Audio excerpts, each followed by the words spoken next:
우리가 지금 제자가 무엇인가, 제자의 길이 어떤 것인가 하는 것들을 살펴보고 있는데요. 마태복음 11장을 보면 신자란 어떤 모습을 가지며 어떤 생활을 하는 사람인가 하는 것에 대해서 강한 의문을 제시할 만한 사례가 나오고 있습니다. 자, 우리 한번 보죠. 마태복음 11장 2절에서 5절입니다.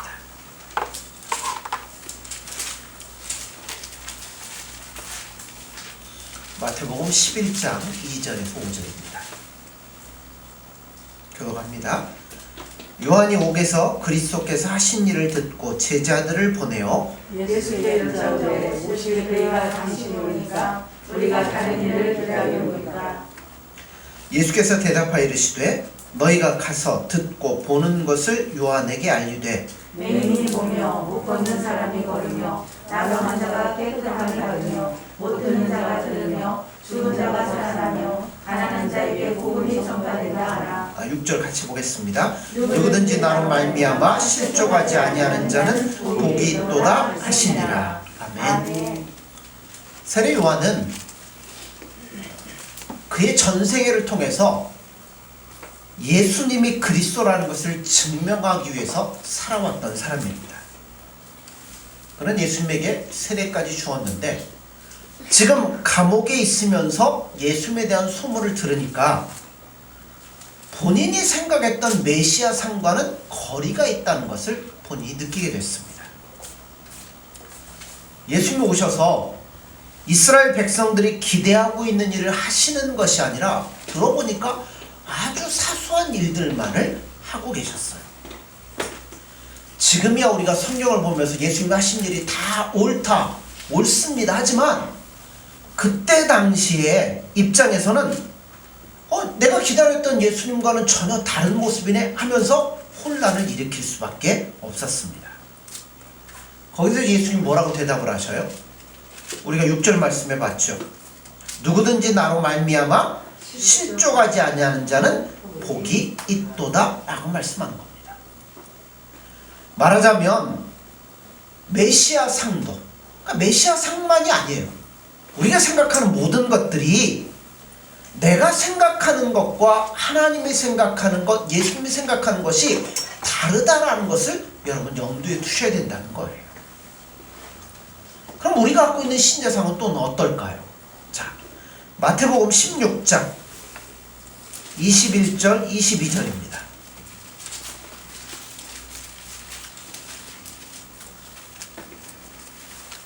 마태복음 16장 21절 22절입니다. 교독합니다.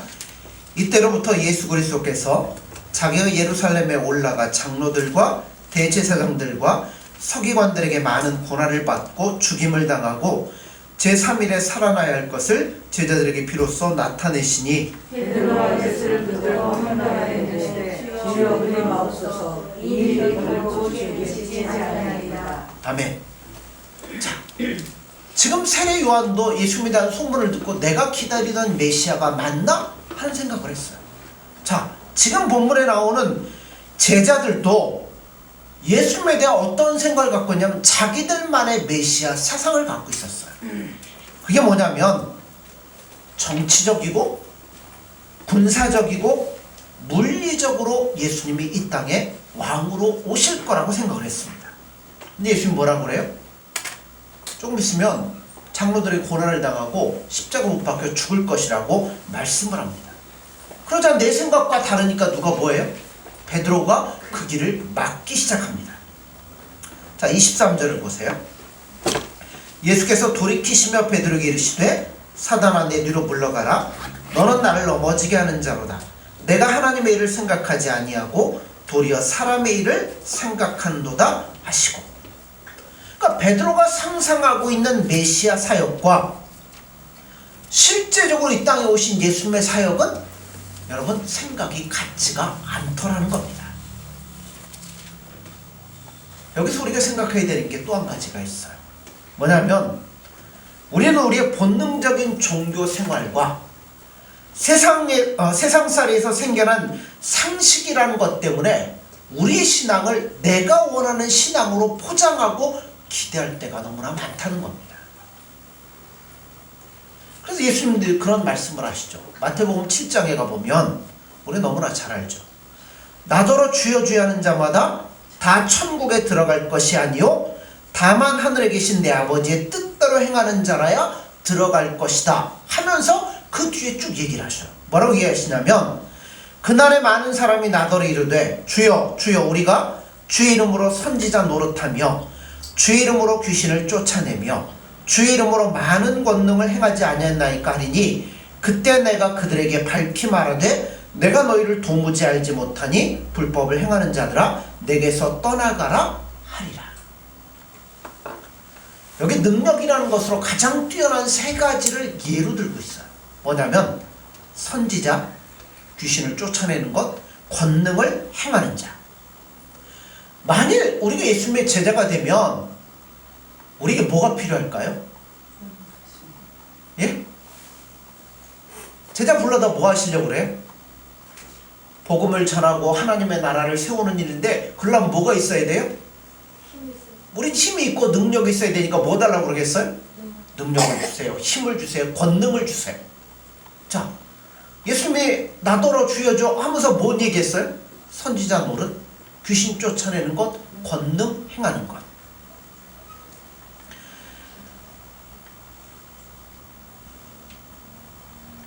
권능을 행하는 것. 그러니까 만일 제자도가 어떤 일을 성취하는 능력이라면 예수님이 이렇게 얘기하실 필요가 없어요. 잘했다 그렇게 말씀하시면 돼요. 그런데 예수님께서 뭐라고 말씀하냐면 이를 목표로만 삼고 끝낸 사람들에게 대해서 내가 너희를 도무지 알지 못한다라고 꾸짖으신다는 겁니다. 그러면서 이 문제를 처음에 등장시킨 이유가 나더러 주여 주여 하는 자마다 다 천국에 들어갈 것이 아니요 다만 하늘에 계신 내 아버지의 뜻대로 행하는 자라고 못을 받고 있다는 것을 여러분 보셔야 돼요.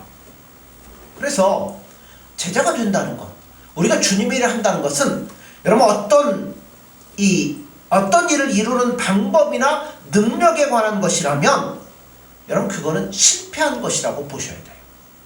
그러니까 우리가 제자가 되기 위해서 예수님 나에게 능력을 주세요, 무슨 권능을 이거는 실패했다고 여기셔야 된다는 겁니다. 왜 그러냐면 여러분 능력은 내가 안 해도 돼요. 누가 하시는 거예요? 예수님이 하시는 거죠. 나는 뭐만 하면 돼요? 순종하고 따라가기만 하면 되는 거예요. 그러니까 내가 제자가 되거나 내가 어떤 일을 함에 있어서 능력은 나에게 그렇게 중요한 게 아니에요. 그건 예수님이 얼마든지 하시는 거죠. 그래서 성경에 보면 최고의 신앙의 자세를 능력으로 말씀하잖아요. 오히려 뭐로 말씀하시죠? 예, 순교로 제시하고 있을 때가 많아요. 쉽게 말하면 요한복음 끝부분에 가면 예수님이 낙심하고 절망했던 베드로를 만나서 뭐라고 그래요? 야, 네가 나 사랑하냐? 그 다음에 뭐라고 그러죠? 내 양을 먹이고 내 양을 쳐라. 그러면서 임무를 맡기시고 천국문의 열쇠를 그에게 주시면서 너는 베드로라. 이 반석 위에 내 교회를 세울 것이다 라고 주님이 베드로에게 약속을 하셨어요. 그런데 한편으로는 나중에 베드로에게 뭘 또 말씀하시냐면 네가 순교할 것이다 라는 예언을 하십니다. 요한복음에 보면 내가 진실로 진실로 내게 이르노니 내가 젊어서는 스스로 띠띠고 원하는 곳으로 다녔거니와 늙어서는 내 팔을 벌리리니 남이 내게 띠띠우고 원하지 아니하는 곳으로 데려가리라. 어떻게 보면 가장 큰 임무를 누가 맡았냐? 베드로가 맡았어요. 그런데 그 일을 수행하고 완성하고 끝내는 것으로 성경은 이야기하지 않습니다. 오히려 중간에 실패하고 뭐하게 돼요? 순교를 당하고 최후를 맞이하는 것으로 끝내게 됩니다. 그래서 여러분 성경이 이 능력이 우리가 생각하는 우리는 뭐 능력 달라고 늘 얘기하죠. 그런데 능력이 성경에서 그렇게 높이 평가되지 않는다는 것을 여러분들 기억하셔야 돼요. 우리는 이 문제에 대해서 훨씬 깊은 통찰력을 소유하시고 정말 신자가 뭔지 신앙생활이 뭔지에 대해서 분명히 정리를 하셔야 됩니다. 자, 기능만으로 전쟁에서 전투를 잘하는 사람을 보고 뭐라고 하면 용병이라고 합니다. 이 사람들은 전쟁에 특화되어 있어요. 얼마나 총도 잘 쏘고 여러분 잘하는지 몰라요. 그런데 용병이 아무리 전투를 잘해도 그에게 훌륭하다라고 말하지는 않습니다. 왜요? 그가 전투하는 건 뭐 애국심 때문이거나 희생 때문에 그런 게 아니에요. 뭐 때문에 하죠? 돈 때문에. 용병은 돈 받고 싸우는 자들이죠. 돈 받고 열심히 싸우는 거예요. 전투력은 인정할지 모르지만 훌륭하다라고 얘기를 하진 않습니다. 여러분, 훌륭한 군인은요, 때에 따라 실수할 수 있어요. 실패할 수도 있어요. 그러나 뭘 볼 때 훌륭하다고 그래요? 그가 나라를 위해서, 국가를 위해서 얼마나 희생했느냐에 따라서 이 사람이 훌륭하다라고 얘기를 하는 겁니다. 신자도 마찬가지라고 생각이 됩니다. 군인이 전투력이 없으면 안 되잖아요. 전투력이 있어야 되는 것처럼 신자도 전투력이 있어야 돼요. 어떤 전투력이요? 신앙과 예수님을 사랑하는 열심과 그것에 의지해서 믿지 않는 자들에게 복음을 가지고 나아가는 그 정신이 중요합니다. 그러나 훌륭한 신자라고 얘기할 때 군인이 전투력만 갖고 측정되지 않는 것처럼 여러분, 전도만 잘했다고, 이거 잘했다고 훌륭한 신자라고 성경은 말씀하지 않습니다. 우리가 생활하고 있는 이 신앙생활이라는 것은 여러분, 어떤 것만을 잘했다고 인정받는 게 아니에요. 여러분, 예수님이 만약에 우리가 전도하는 것, 어떤 특별한 능력 있는 것이 필요하다면 예수님 뭐 하시겠어요? 능력 주셨겠죠. 그래서 모든 신자가 다 능력 받고 이렇게 하겠죠. 그런데 예수님의 목표는 그 능력을 전하는 게 목표가 아니라 누구에게 목표가 있다고요? 항상 나에게 목표가 있어요. 그러니까 나를 어떻게 훈련시켜서 나를 어떻게 예수님을 사랑하게 만들고 저 영원한 나라를 보게 만들고 거기에 초점을 맞추게 하고 그걸 바라보며 흔들리지 아니하며 나아갈 수 있도록 하는 건가, 거기에 초점이 있다는 거죠. 그러니까 능력은 전혀 별개의 문제예요. 그래서 우리가 부딪히는 모든 일상사에서 내가 무엇을 소중히 여기며 어떻게 결정하며 무엇을 바라보며 살아가고 있는가, 그 싸움이 바로 신앙생활에서 제일 중요한 싸움입니다. 그러므로 일상의 생활과 종교 생활이 분리되어 있으면 절대 안 돼요. 여러분, 일상이 종교 생활이고 여러분 종교 생활이 일상인 거예요. 이게 어디 떨어지지 않는 거예요. 그러니까 여러분, 밥하는 것도 있고 나가서 친구 만나 커피 마시는 것도요, 직장에 나가 일하는 것도, 공부하는 것 다 뭐예요? 신앙생활이라고 보셔야 된다는 거예요. 그 신앙생활이라는 것은 성경 읽고 기도하기에 훨씬 이전의 싸움입니다. 성경 보고 기도하면 그걸로 끝나는 게 아니에요. 그거 갖고 뭐 하셔야 돼요? 네, 나가서 이웃 사람과 대화하고 자녀를 교육시키며 부딪히는 모든 문제에 있어서 예수님이 기뻐하는 뜻대로 싸우는 거예요. 그게 신앙생활인 거죠. 마태복음 16장 24절에 보면 이에 예수께서 제자들에게 이르시되 누구든지 나를 따라오려거든 뭐라고요? 자기를 부인하고 자기 십자가를 지고 나를 따를 것이라 말씀합니다. 그래서 신앙생활에서 자기를 부인하고 자기 십자가를 지는 게 신앙생활이에요. 그러니까 신앙생활하는 데 있어서 제일 중요한 싸움은 언제나 이것인데요, 억울함과 복수심과 경쟁 상대로 이웃을 만나지 말고 주님의 사랑의 마음을 품고 이웃을 대하고 만나라는 겁니다. 그러니까 성경을 가만히 보면 가장 많은 요구가 무엇이냐면 이웃에 대한 요구예요. 내 이웃을 내 몸과 같이 사랑하라. 이것이 율법의 완성이다 라고 말씀합니다. 이것을 다 행한 자는 율법을 다 이룬 자라는 말씀이 자주 등장하는 이유가 바로 거기에 있어요. 그러니까 결국 우리 싸움이라는 건요, 종교색을 띠고 있는 원색적인 싸움이 아니라 대부분 뭐냐면 내 일상생활에서 내가 만나는 모든 것들과의 싸움이라고 생각하시면 됩니다. 바울과 모세도 그랬잖아요. 주여 이 사람들을 지옥에 보내려면 나도 같이 보내주옵소서. 그리고 예수님 앞에 기도했던 자들이잖아요. 그러니까 이웃 앞에 설 때 우리가 이런 마음이 있어야 된다는 거죠. 자, 그러니까 우리가 살다 보면 보이지 않는 곳에서 각자의 싸움이 다 있어요. 나는 나만의 영역의 싸움이 있고요. 여러분들은 여러분의 영역에서 싸움이 있습니다. 또 은밀한 중에 지켜보시는 하나님 앞에서 하나님이 나에게 요구하는 길이 있다는 것을 여러분 아셔야 됩니다. 남편에게, 아내에게, 자녀에게, 이웃에게 여러분 진리와 신앙이라는 차원에서 우리가 가는 길이 여러분 틀린 길이 아니라 옳은 길이라는 것을 여러분 삶을 통해서 보여주고 나타내야 돼요. 여러분 일반적으로 우리가 어려움을 당하면, 신앙생활하다 어려움을 당하면 가장 큰 이유를 뭐라고 생각하십니까? 대부분의 사람은 이렇게 생각을 해요. 하나님께, 예수님께 매어 달리지 않았기 때문에 어려움을 당하고 시험을 당하고 문제가 생긴다고 많은 사람들이 이야기를 합니다. 그리고 이와는 반대로 내가 예수님을 위해서 헌신하는 마음과 예수님의 복음과 예수님의 나라를 위해서 충성한 마음을 갖고 있는 한 예수님이 나에게 복을 안 주실 이유가 없다라고 이야기를 합니다. 그러니까 여러분 복 못 받으면 누구 책임이에요? 금방 얘기한 거 못 드셨어요.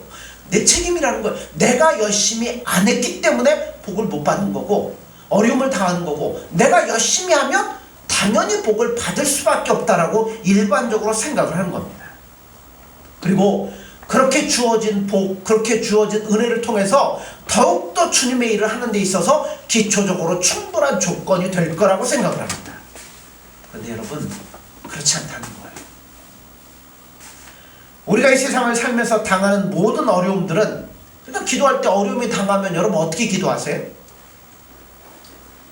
어려움을 피해가게 해달라고, 어려움을 없어지게 해달라고, 이길 수 있도록 힘을 달라고 기도하는데 여러분 아니라는 거예요.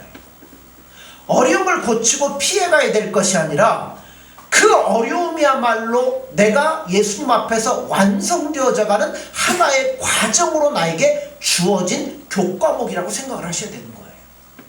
그러니까 어려움 당하면 우리는 맨날 피하게 달라고 하는데 아니에요. 어려움을 통해서 예수님이 나에게 원하시는 것이 있으니까 이걸 통해서 내가 한 걸음 성장하게 해달라고 오히려 담대히 기도하셔야 되는 거예요. 그래서 이런 걸 말씀을 들어보면 우리 신앙이 이상한 결론에 도달하게 됩니다. 신자의 신앙생활에 있어서 최고의 핵심이 되는 사명은 뭘까요? 열심히 사는 겁니다. 이 말은 생존하라는 말이 아니에요. 목숨을 부지하고 있으라는 것이 아니라 적극적으로 살자라는 이야기예요. 왜 그러냐면, 자, 우리는 일반적으로 신앙생활하면, 여러분 일상생활에서 많은 시간을 구별해내서 예수님을 위한 시간으로 활용하는 것이 신앙생활이라고 그래요. 생각을 해요. 그래서 따로 시간을 내서 성경을 보고, 시간을 내서 기도를 하고, 시간을 내서 봉사를 하고, 시간을 내서 뭘 하는 거라고 생각합니다. 그러나 본문이 이야기하고 있는 신자의 신앙생활이라는 것은 그냥 살아가는 겁니다. 지금 예수님께서 제자들을 떠나 그러니까 우리를 떠나서 하늘 보좌 우편에 가 계신 가장 큰 이유가 뭐냐면 이거예요. 우리로 하여금 눈에 보이는 것이 전부가 아니고 보이지 않는 세계가 있고, 보이는 이 세상의 가치가 최고가 아니라 보이지 않는 세계가 영원한 것이며 절대적인 것이라는 것을 우리에게 가르쳤고, 그렇게 하기 위해서 우리를 떠나서 저 영원한 나라에서 우리를 위하여 준비하고 계시다는 거예요. 그래서 예수님은 내 힘과 정성을 다 바쳐서 예수님을 위해서 무슨 할 일이 있는 자로 우리가 존재하는 것이 아니라, 그러니까 나에게 어떤 능력을 주고 힘을 줘서 내가 예수님을 위해 필요한 존재로 있는 게 아니라, 우리 쪽이 주님에게 필요한 게 아니라 예수님께서 우리를 만드시기 위해서 시대와 역사와 지금 현재 일상 속에 여러분들을 부르시고 보내셔서 다듬고 만들어 가신다는 거예요. 그러므로 우리 신앙생활은 어떤 업적을 남기는 싸움이 아니라 일상을 생활을 열심히 살아가는 거예요. 어떻게 살아가요? 예. 일상생활에서 눈에 보이는 세계가 전부가 아니고 보이지 않는 영원한 세계가 있고 그곳에서 예수님이 나를 기다리고 계시는데 그 예수님을 바라보며 나아갈 때 어떤 시험과 환난이 올지라도 이것으로 말미암아 넘어지거나 낙심하지 않고 예수님을 바라보며 끝까지 이런저런 문제들에 부딪혀 승리하며 나아가는 거예요. 그렇게 그냥 사는 거예요. 근데 우리는 내가 잘할 수 있고 내 전공 분야의 모든 것들을 끌어들여 갖고 비교하니까 여러분 이게 올바른 게 아니라는 겁니다. 여러분 어려서 학교 다닐 때는 학교 다닐 때 교과목 내가 정합니까? 초등학교 가면 1학년부터 6학년까지 교과목이 다 정해져 있죠. 중학교도 그렇고 고등학교도 그렇고 이제 대학교 가야 이제 내가 원하는 것을 고릅니다. 여러분 우리가 신앙인이 되기 위해서 필요한 과목 역시 우리가 정하지 않습니다. 누가 정해요? 예수님이 정하시는 거예요. 그래서 우리가 실제로 신앙인이 되기 위해서 이런 것이 신앙생활이라고 목표를 정하면 여러분 대부분은 신앙생활이 아니라 일반적으로 훌륭한 것을 이야기합니다. 세상에서 훌륭한 일들을 하려면 부모들이 자녀들에게 맨날 뭐 하라고 하죠? 야, 훌륭한 사람 되려면 공부를 열심히 해야 돼. 준비를 열심히 해야 돼. 그렇게 말하는 것처럼 훌륭한 신앙이 되기 위해서는 여러분 일상적인 우리의 생활을 신자답게 열심히 살아야 된다는 거예요. 그것이야말로 하나님 우리에게 정한 교과 과목인 거예요. 그러니까 여러분 아내도 남편도 자식도 이웃도 환경도 친척도 내가 다니는 직장 모든 게 뭐예요? 교과 과목인 거예요. 그러면서 그들과 부딪히면서 신자로서 제대로 반응을 해야 된다는 겁니다. 세상에서 훌륭해지는 건 말고요. 하나님 앞에서 인정받는 것들을 자녀들에게 가르칠 수 있어야죠. 또 세상에서 대접받는 것 말고 하늘나라에서 대접받는 것으로 세상의 유혹과 괄시를 이기고 나가는 싸움을 우리가 싸워야 된다는 겁니다. 여러분 구제하고 헌금하고 전도하고 선교하는 게 잘못이겠어요? 잘못 아니죠. 그러나 그것 하나밖에 없다면 그게 신앙의 유일한 것이라고 생각해서 전도만 하고 헌금하고 이게 전부라고 생각한다면 여러분 그거는 잘못이라는 거예요. 그거는 열매죠. 열매는요 시작이 있고 끝이 있지만 그 과정에 그 가운데 뭐가 있어요? 과정이 있잖아요. 뿌리로부터 줄기로부터 영양분을 공급받아서 그걸 열매 축적을 시키고 점점 자라도록 하는 과정이 있고 난 다음에 열매가 맺어지는 거잖아요. 그러므로 전도하는 것, 선교하는 것, 헌신하는 것, 봉사 이거는 열매잖아요. 그러면 그 열매를 맺기 위해서 뭐가 필요해요? 과정이 필요해요. 그 과정이 하루 안에 뚝딱 이루어지는 겁니까? 아니죠. 어떻게 돼요? 평생을 걸쳐서 내가 만나고 내가 경험하고 내가 겪는 모든 여러분의 삶을 통해서 그 과정을 통해서 이루어지게 돼 있다는 겁니다. 근데 우리는 맨날 뭐만 해요? 결론만 얘기해요. 과정을 이야기하지 경험하지 않고 결론만을 얘기해요. 모두가 모여가지고 결론은 예수님은 어떤 사람을 원하실까? 예수님 바라는 건 뭘까? 이것만 하지 실제적으로 신앙생활을 통해서 내가 예수님 붙잡고 믿음으로 나아가는 그 과정이 별로 없더라는 겁니다. 그 사람들이 두 가지로 살아요. 하나는 세상에 나가서 사는 법과 교회에 와서 사는 법. 여러분 두 가지는 다른 게 아니에요. 하나가 되어야죠. 그래서 우리는 일상생활을 살면서 영혼을 준비해야 돼요. 그 모든 일에 대해서 내가 어떤 반응을 일으키고 있는가 하는 것들을 점검해 보셔야 되는 겁니다. 그게 신앙생활이에요. 그래서 여러분 예수님 사랑한다는 거 알죠? 예수님 기뻐한다는 거 알죠? 네 이것을 내 몸처럼 사랑하는 것도 알죠? 근데 살아보면 막상 됩니까? 왼뺨 때리면 오른뺨을 돌려대라고, 다른 뺨을 돌려대라고 하는데 그게 여러분 됩니까? 안 되잖아요. 그래서 훨씬 더 많이 실패합니다. 정답은 알고 있는데 열심히 사는데 정답이 제대로 만들어지질 않아요. 그래서 뭐예요? 고민하고 갈등하고 때로는 왜 이렇게 안 될까 하고 예수님 앞에 울부짖기도 합니다. 하다가 안 되면 뭐 또 해요? 난 안 되나 보다 체념도 합니다. 그런데 그런 기간들을 거치고 거쳐서 드디어 괜찮은 사람이 되는 것이지, 여러분 어느 한순간 은혜 받았다 뚝딱 변해갖고 되는 문제가 아니라는 거예요. 근데 많은 사람들이 뭐예요? 어느 날 뚝딱 한다고 하는데 나중을 보시라는 이야기예요. 여러분 아니에요. 한 걸음 한 걸음 밑에서부터 부딪히고, 부딪힐 수 있죠. 왜 안 부딪혀요? 내 마음대로 안 되는데. 그런 과정 하나하나가 여러분을 만들어가고 변화시켜가고 더욱더 예수님을 의지하는 기회로 여러분이 삼으셔야 된다는 거예요.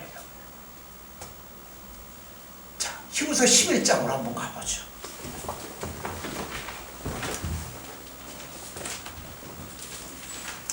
히브리서 11장 33절에서 40절입니다.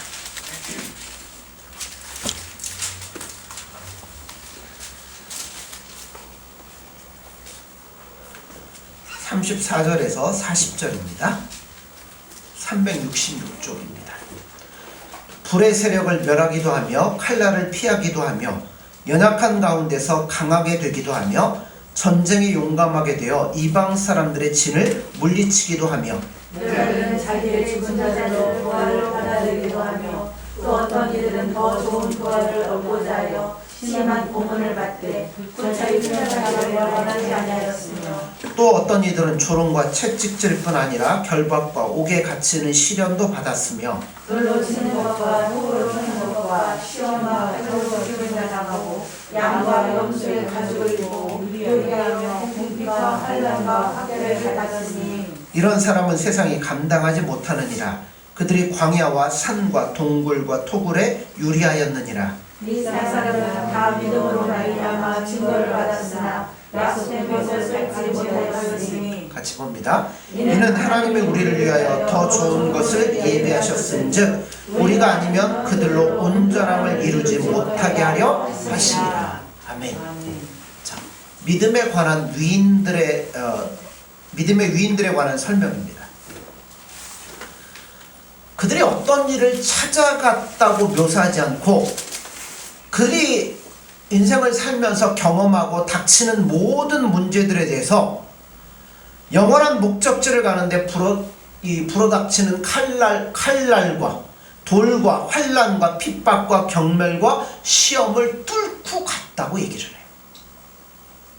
그러니까 내가 어떤 이 길을 선택해서 어떤 방법으로 어떤 디딤돌을 뒀고 이렇게 갔다라는 이야기가 아니라, 내가 일을 정하고 삶을 정하는 것이 아니라 삶과 환경과 시대는 모두 누가?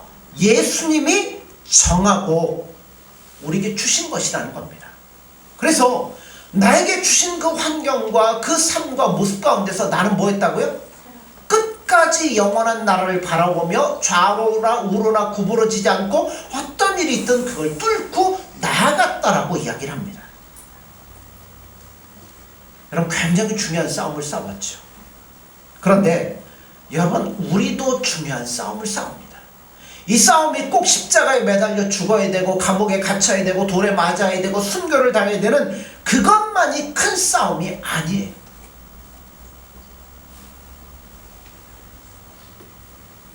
사소한 문제에서도 영원한 나라를 걷는 사람들, 그러니까 여러분 내가 만나는 모든 일들이나 나보다 앞섰던 이 믿음의 선배들이 경험했던 모든 것들이 결코 다르지 않다는 거예요.